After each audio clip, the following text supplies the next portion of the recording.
The most powerful Yannica is here. Let's have a look at the Yannica. I finished empowering her, gearing her, and of course, giving her a 5-star blessing. And she's going to have the one and only Reaper blessing, okay? I'll explain what that is in a second while I'll go over her skills. If you've never seen a Yannica before, she is actually a champion offered through the clan shop, right? The clan shop right here. One of the earlier rewards before you see the other champions offered, you eventually get her. It does take a lot of time and it does take a good amount of clan shop coins, so it's not like you don't have to put any effort to get her. You actually have to participate and do your quest to get her. She's actually a very strong champion, and I'll show you what she can do in an almost perfect end game setup. It would have been perfect if she was 6-star and +4 empowered. That would have given her the most amount of extra power. I could have even changed the gear to something better so I could get even more stats than this. Let's have a look at the stats. 7,500 attack. Of that, about 950 is from empowerment and blessing, and of course on the +4 empowerment I would have gotten some extra crit rate and crit damage. Would have been insane. But look at that, another +25% crit damage, going to 306%, 200 speed, 7,500 attack with a cool 220 accuracy. Just why not? I mean, why not, right? We'll have a look at her. By the way, if you're wondering how can you get such high stats, like what kind of stats should I be looking for? Well, you'll know when you have these kind of stats. You'll have the crit rate maxed out, hopefully on your substats from the gloves. The gloves are of course going to be crit damage. You need attack percent on the chest piece with crit rate and crit damage. And you see here that I don't have the perfect rolls. Like this one could have been either speed or attack, speed, or I would say HP percent would have been okay. Here, this would have been better if it had attack percent rolled and of course be a legendary. This one's an attack percent boots with, ideally, it would have been better if I had defense percent there on the substat instead of defense, or rolls on speed, of course, instead of crit damage, but crit damage would be the best case scenario. Here, this one is like a perfect weapon piece because it does have attack, speed, crit damage, crit rate. This one, same thing. And then the shield, ideally here it would have been HP percent because you cannot get attack percent on the shield. And the same thing goes for the glove, for the ring. You're looking for attack percent there. You're looking for attack rolls here on the amulet, and you're looking for attack percent on the banner. And you see my banner is not even great.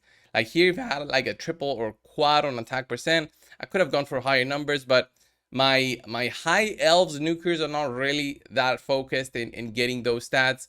I really only have my what's his name, this guy right here, ethos, built out for farming the nightmare campaign, and that was pretty much it. I didn't bother farming for more masteries. Of course, you go for a helm smasher. You can go for extra bit of stats through lore of steel, but that's only going to benefit my cruel set, and I'm trying to go for the highest damage possible, running even ruthless ambush and shield breaker, and I'll explain why that is. So let's have a look at her skills. She can actually double hit on an AoE attack if she has a veil on her. Yannica is so special with that. If not, she'll do a single target hit, but twice through her A1 skill. The A2, which is insane in terms of how high this hit can hit. This hit can crit, I guess. Yeah. You also get a perfect veil after you crit, and you get an extra turn. That extra turn is very important because that extra turn will also allow you to go with your next skill, which is the AoE attack, which ignores shield, and that's where shield breaker comes in. If I remember correctly, I think they might have changed this actually, and now this does not still give you that 25% boost. I think they changed it actually, so I might be wrong with getting that mastery. Can't remember. I think it was like a bug that it was doing that. Anyway, insane amount of damage, and then remove shield buffs from targets if this champion is under a veil or perfect veil buff, and then deals extra damage equal to 15% of the value of the removed shield buff. So that's an extra bit of potential right there. And going of course with the Soul Reaper, just so we have that finishing off in case anything survives. And Soul Reaper at the 5-star blessing gets you that 14% threshold of the Reaper appearing. If the Reaper does not get the kill, you have a 50% chance to do a True Fear. It doesn't matter on your accuracy or the enemy's resistance. This will happen and will be applied at a 50% chance. That's the check only. And then at 6 stars, this becomes a 100% chance for the True Fear and a 20% threshold plus a 10 extra 10 speed, right? So let's have a look at the arena. I'm gonna run just my Arbiter and and Yannica. She has 120,000 power on her own. That's why I've got 165k power with these two champions. I want to put down a defense down. I wonder if that's going to give me some big numbers. And of course, we'll have the Madame in there.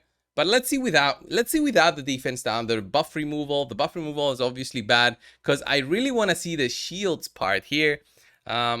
We need to remove that, but she's gonna ignore the shields on her attack. So this is like a perfect kind of combo to try Yannica out. Let's put this on a 1x speed. So now we don't want to have the risk of doing a weak hit. I believe the weak hit won't even give me the extra turn, by the way. So what I want to do is I just want to try the A2 skill against a target where I'm going to do a strong hit also. Can we one-shot that Diliana? I think so. With all those stats, remember 7,500 attack, 300 plus crit damage, 84,000 crit. She must have had, well, the shield also. And let's see the A3 here.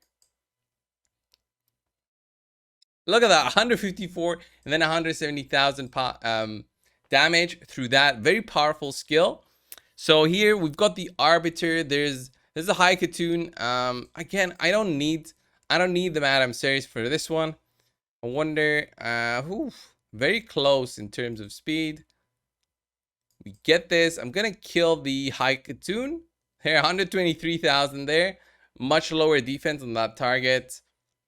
And the bad thing about Spirit Champions is that you can get a weak hit, and that's what can suck there in terms of damage potential. And Arbiter takes out the ninja. Okay, let's see a more tanky team than anything else. This one. This looks insane in terms of tankiness. We have the Cadrophons, which is what you want to be targeting in terms of, okay, what can I do to beat this team? So what would I do against this team with let's say my nuker, okay? You're trying to beat the end game teams, the high resist team here with the lead of Lydia. There's the tankiness of Duchess and Cadrophon. There's going to be the perfect veil that's also annoying. So I would probably go, let's just go Madame Ceres. All right, Madame Ceres, which is the cheaper option. I get these comments on my videos, like, you use the top champions. Well, if you're fighting top defenses, you gotta use the top things you have in your arsenal to beat them. I can't just go with whatever in my head and still expect great results, right? So I don't know if I should go with 3 champions for this one, but what I could do is just run something very defensive, like a Mithrala there. It's gonna be very defensive, so it won't add too much to my team. Like, ideally I would have put Warlord in there, but Mithrala is the free-to-play version of a great champion that you can get. She is slow to get, but still very much worth it. So here we even have the stone skin. So we might be able to remove some of the buffs here, depending on the resistance on everyone. Let's see. Oof, we get resisted on every single one, almost. And every single one we had a resist, except the Cadrophon. That's all right. That's all right. So here, what I will do is I'm gonna try and apply a hex. Let's see what that's gonna do. This is the shield. Okay, maybe that can be removed. And we're gonna do the A2 here. Can we take out the Duchess with the defense down? I'm very much confident we can. Oof. Look at that. And the Reaper. And there's the True Fear. Okay. We didn't kill her because of the Swift parry set.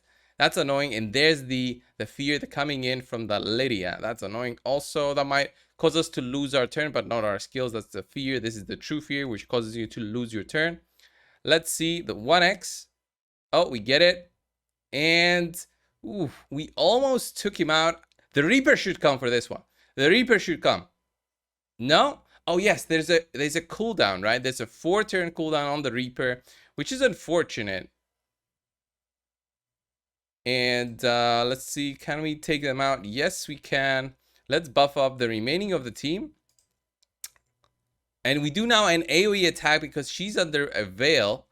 I just remember that. So we're doing the double hitting attack there. And Madame is basically doing nothing here. I mean, the same thing with Mithrala. She didn't add too much to the team. Maybe there with the petrification, but it wasn't like game changing. Okay, we couldn't get an attack up, but there's a strengthen buff on that Lydia. I still think, boom, look at that, 74,000 insanity coming in there. And let's try to find more. Let's have a look at against this Warlord team. So this Warlord team is gonna be nasty. So Hegemon is probably gonna save me. We're looking at 264 versus 264. That's an exact equal in terms of power.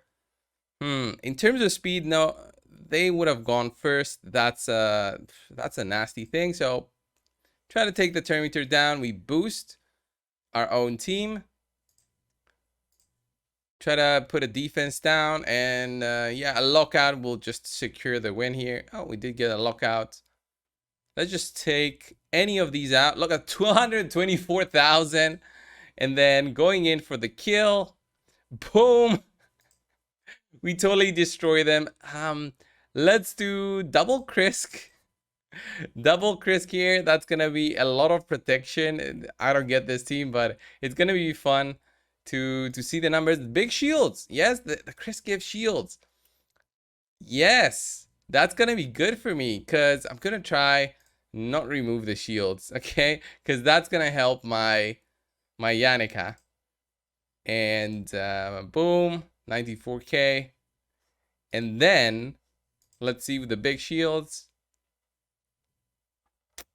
57k, 97k, and we did manage to take them out. But you see that the weakness of the Spirit champions against the Magic champions, you have that as an issue because you can lose your damage potential just because of that. But there, I think she did the A1 skill, and that was enough to take it out. Let's do damage assist on 25. 25 is also strong affinity for me, so that's why I'm testing it. We can do a Fire Knight 20 next.